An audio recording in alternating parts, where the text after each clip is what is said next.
Here we have the hydro. So again, this is the regular hydro.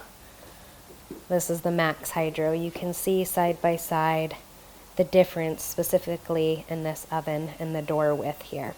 This hydro is going to be available in the inox stainless steel as shown here. We can get it in a gray, which is going to be more of like a dark painted gray. We can get it in red, and we can also get it in beige. ABC has a lot of other cool colors like this, the purple. This would be the example of gray, which is kind of more of a silver color. So the front corners would be the gray instead of the inox. This is their showroom with a display of other products as well as color choices.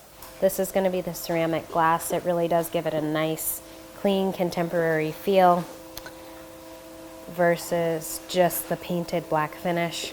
Ceramic glass upcharge is can change by the year. I would say approximately $300 to $500 just because these videos are on the market for quite some time. You do have to choose top or rear vent, left or right hand flue at time of order.